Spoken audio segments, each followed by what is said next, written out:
كيف كان يوم الرئيس اليمني؟ تعارض معه يعني الحرس الرئاسي. العائلة كانت هي التي يأتمنها على هذا الجزء. أبرز ما تعلمته من داخل قصر الرئاسي إن الرجل هذا ظلم، إن هذا الرجل ضحية ظروف الرئاسة اليمنية، وإلا كان ممكن الاستفادة منه أحسن من النفط. علي عبد الله صالح رئيس ظلم؟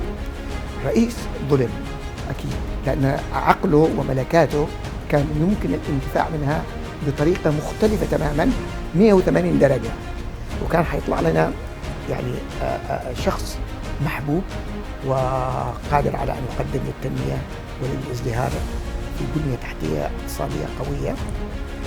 أستاذ أحمد، حضرتك بتقول أن الرئيس علي عبد الله صالح هو رئيس ظلم. أكيد. ألم يظلم اليمن؟ أنا أعتقد حتى بمعنى أن ممكن تحمل شوالة، شكارة، فلوس تمر بها من صنعاء، عدن، حضرموت، المهرة، ومحدش يعترضك.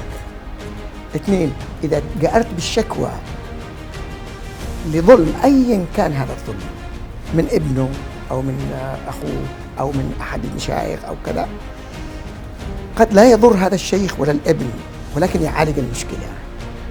كان طويل البال، طويل البال على الأعداء أكثر من الأصدقاء، يعني يصنع أعداء بعدين يصبر عليهم إلى أن تصل لحظة فاصلة. اللحظة الفاصلة هذه هي إعطاء وظيفة بعيدة عنه، وكل من يبتعد عن علي عبد الله صالح تحصله يجف كده ويضمر ويشعر أنه أصبح مهمل، حتى ولو كان رئيس وزراء.